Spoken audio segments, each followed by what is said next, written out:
सल्लल्लाहु अलैहि वसल्लम के दौर में इमामत का ना मुआवजा होता था ना इमाम मस्जिदों के मुतय्यन इमाम होते थे। कुछ चीजों का ताल्लुक होता है मैनेजमेंट से, और भी बहुत सारे काम है। नबी के दौर में तो ये मदरसे भी नहीं थे, यूनिवर्सिटियां भी नहीं थी। मदरसों में ऐसा भी नहीं था बुखारी का घंटा हो, तिरमिजी का घंटा हो, हिदाया का घंटा हो, फिक़ह का, अरबी ग्रामर पढ़ाई जाती हो। लेकिन जब दौर गुजर गया तो कुछ जरूरत ईजाद की माँ होती है। तो बहुत सारी चीजें हजरत उमर ने बाकायदा फौजियों की तनख्वाहें मुतय्यन की थी। नबी के दौर में तो फौजियों की तनख्वाहें जो जिहाद करते थे फ्री में करते थे ना, माली गनीमत मिलता था। अब सारी दुनिया में जो इस्लामी मुल्क हैं उनकी बाकायदा फोर्सेस हैं, उनकी वर्दी होती है, उनकी परेड होती है, उनकी तनख्वाहें होती हैं, बेवा का कमीशन होता है, पेंशन होती है।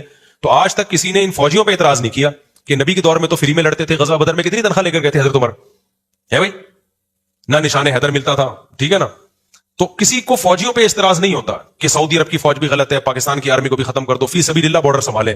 फौरन कहेंगे भाई वो बहुत महदूद रियासत थी, उसमें ये काम फी सबीलिल्लाह हो सकते थे। अब जब बड़ी बड़ी ताकतें रियासतें बन गई, काम फैल गया, तो उस काम को ऑर्गेनाइज करने की जरूरत है। तो ऐसे ही नबी के दौर में इमामों की ना तनख्वाहें थी, महदूद लोग थे, रियासतें भी छोटी थी। जब रियासतें फैलना शुरू हुई हैं, खिलाफतें हुई हैं, तो फिर एक बहुत बड़ा सेटअप वजूद में आया। फिर इस काम को बाकायदा जब तक प्रॉपर वे में ना किया जाए तो ये नमाजों के जाया होने का खतरा था।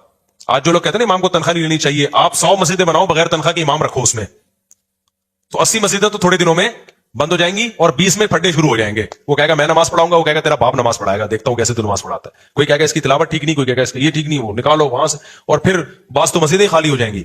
तो प्रैक्टिकली फुकाहा ने देखा इमाम अबू हनीफा के नजदीक तो इमाम की तनख्वाह जायज ही नहीं है। फिक़ह हनफी में इमामों को और मौज़िन की तनख्वाह जायज नहीं है, लेकिन फिक़ह शाफ़ी में जायज है, फिक़ह हम्बली में भी जायज है। लेकिन 600-700 साल के बाद अहनाफ ने देखा कि अब नमाजें जाया होंगी, क्योंकि इमाम को अगर फारिग होकर 5 टाइम नमाज पढ़ाता है कोई शख्स फ्री में, तो वो अपने घर के वो बाकी काम करना उसके लिए मुश्किल हो जाता है, नागे होंगे। तो नतीजा निकला उन्होंने भी फिक़ह शाफ़ी पे फतवा दिया, फिर इज्तिहाद किया और उसको चेंज किया।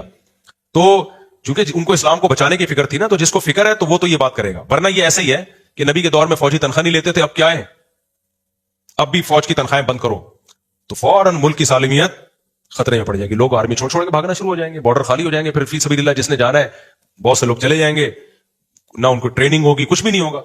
तो नतीजा क्या निकलेगा, मुल्क जाएगा। तो जब भी कोई एतराज किया करे ना कि मौलवी लोग तनख्वाह लेके नमाज पढ़ा रहे हैं, बोले फौजी लोग तनख्वाह लेके लड़ रहे हैं, तो फौज का निजाम भी खत्म करो, हम मौलवियत का निजाम एकदम। लेकिन मौलवियों से लोगों को ठरक है, असल में उलमा से ठरक है, जो बोझ निकालना होता है मौलवियत पे आके निकालते हैं और फिर वहां से नजरें चुरा लेते हैं। और अमीन काड़वी साहब कहा करते थे कि ये जमातुल मुस्लिमीन वाले ना अक्सर कहते थे कि ये मौलवी लोग कुरान पढ़ते हैं और पैसे लेते हैं नमाजों में, 5 नमाजें पढ़ाना तो कुरान ही पढ़ रहे हैं ना। तो कुरान तो कहते हैं ला तश्तरू भी आयाती समनन कलीला, मेरी आयात को पैसों के बदले में मत बेचो। तो जितने मौलवी नमाज पढ़ा रहे हैं, मदरसों में कुरान पढ़ा रहे हैं और तनख्वाह ले रहे हैं, ये सब कुरान को पैसों के बदले में बेच रहे हैं। तो मौलाना अमीन काड़वी साहब से किसी ने सवाल पूछा, उन्होंने कहा कि जिसने ये कुरान में पढ़ के ये आयतें हम पे फिट कर रहे हैं, उन्होंने तुमने जो कुरान खरीदा था जिस दुकान से, तो उसको ये आयत क्यों नहीं सुनाई कि अल्लाह कह रहे हैं मेरी आयतों के चंद टकों के बदले में मत बेचो, और तुम तो पूरा कुरान मुझे पैसों के बदले में बेच रहे हो। पूरा कुरान तुमने पैसे लिए और अलहम से लेकर अन्नास तक बेच दिया। तो वो क्या कहेगा, भाई ये इसका ये मतलब नहीं है।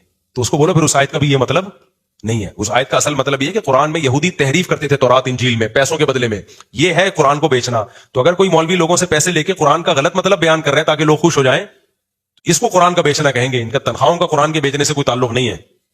हर आदमी हर शाख पे उल्लू बैठा है आजकल ना, हर स्कॉलर कुरान हदीस को अपनी मर्जी से इधर उधर फेर रहा है। इकबाल कहते थे हर शाख पे उल्लू बैठा है, अंजाम गुलिस्तां क्या होगा।